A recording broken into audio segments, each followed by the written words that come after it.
So let us now understand about firm balance sheet और क्या क्या चीज़ें होती हैं। टेंजिबल एसेट्स के अलावा भी there are perspectives, there are things to think about.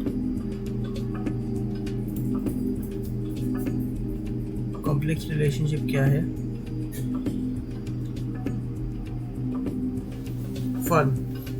Firm is a business entity or organization that engages in commercial activities। ये तो आसान है, मतलब इसको याद हम रख सकते हैं। आगे ये देखो, फर्म जो होती है वो कंपनी ऑर्गेनाइजेशन क्योंकि ओन करती है, और so firm is a bigger entity than company और organisation. Firm is responsible for brand strategy, सारी चीज़ें हैं।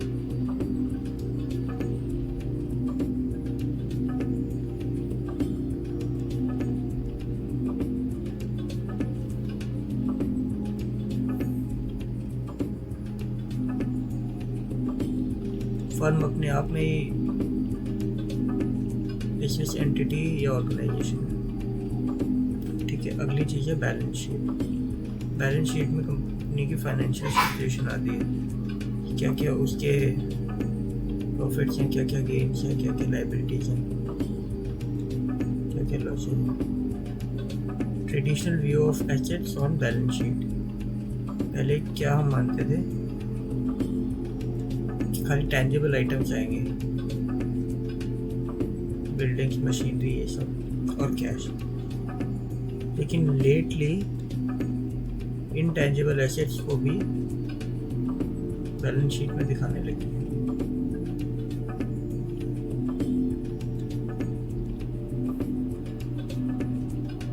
इंटेंजिबल एसेट्स से भी बहुत फर्क पड़ता है, जैसे कि ब्रांड का परसेप्शन क्या है, रेपुटेशन क्या है, कंज्यूमर का सेंटिमेंट क्या है, ट्रस्ट, क्रेडिबिलिटी और गुडविल।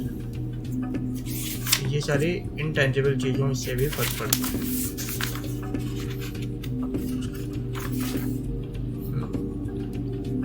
आगे एक बड़ा सा पॉइंट है, mergers and acquisitions.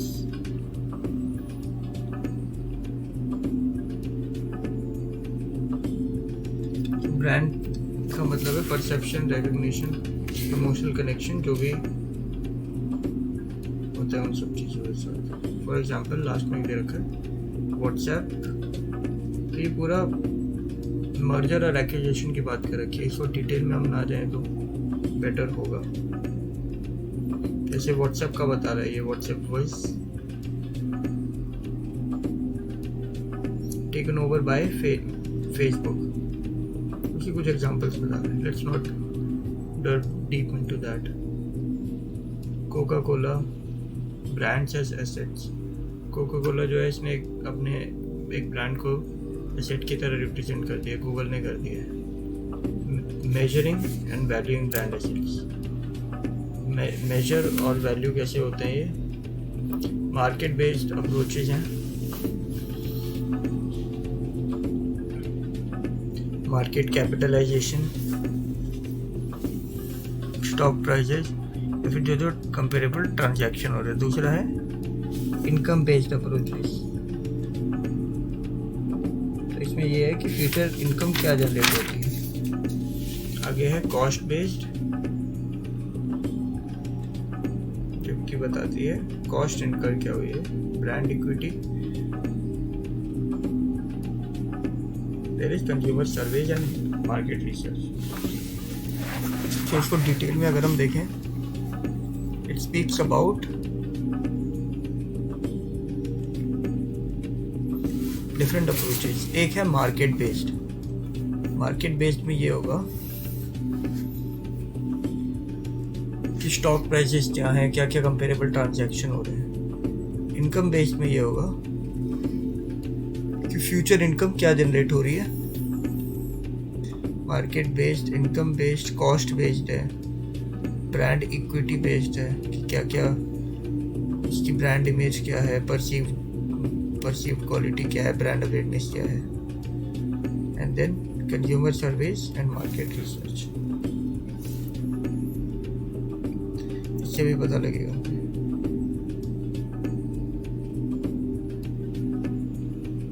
Brand outcomes customer के लिए और कंपनी के लिए क्या क्या डिफरेंट पर्सपेक्टिव्स होते हैं। कंपनी की परफॉर्मेंस, प्रॉफिटेबिलिटी, कंपेटिटिव एडवांटेज, ये सारी चीज़ें कस्टमर के लिए वैल्यू रखती हैं।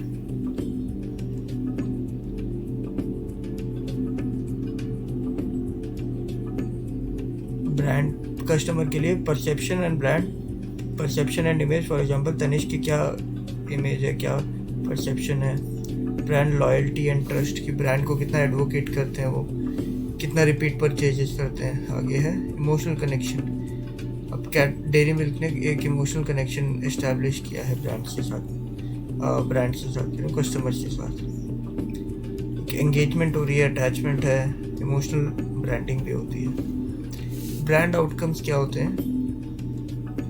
Brand outcomes for companies. अब कंपनीज के लिए कॉम्पिटिटिव एडवांटेज, मार्केट डिफरेंशिएशन। इसका मतलब ये होता है कि मार्केट में वो कैसे अपने आप को प्रूव कर पा रही है कि येस वी आर डिफरेंट। अब इसका एक एग्जांपल देखो, Bournville dark chocolate, you got to earn it. This was done by Dairy Milk to set a market differentiation, competitive advantage. On the other hand, dark chocolate by Amul is very affordable.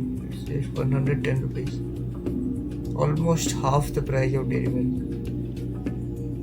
So एक उसका competitive advantage है। ये दोनों में ही चीज़ें हैं। जो emotional connection की बात हो रही है और एंगेजमेंट की, जैसे I have always bought the Amul chocolate because it is very affordable. It is my brand loyalty and trust. Plus dairy milk की क्वालिटी भी गिरती जा रही है। This is my personal opinion दो। आगे देखते हैं ब्रांड डिफरेंशिएशन, प्राइसिंग पावर। अब ये प्राइसिंग पावर का मैंने एग्जांपल दे दिया, अमूल और ये वाला डेयरी मिल्क वाला। आगे देखते हैं brand equity and business extension. Well established brand generates brand equity, this intangible value and goodwill connected with the brand. Jesse, kind of you would have felt my advocacy towards someone. So this is how the brand equity has been made in my mind. Business extension क्या है कि they will take advantage कि if he is buying one thing from me, then he'll buy another thing from me as well. Suppose Amul launches a biscuit, then I will be interested in buying that. That is how business extension will work. जैसे Amazon की brand चल गई तो उसके बाद उसने start कर दिया Amazon prime video, Amazon web services, सारी चीज़ें। ऐसे मार्केट डायनामिक्स, कंज्यूमर परसेप्शन को अफेक्ट को वेरी किया जाता है to create brand experience, continuously monitoring. ये सारी चीज़ें रिपीट हो रही है consumer behaviour and business performance के लिए। हाँ, अब एक टॉपिक आता है, चलो will upload this one 10 minutes। हाँ, will upload this one code. So this is Abhishek and this was part 2 of chapter 1. We'll be doing a part 3 now.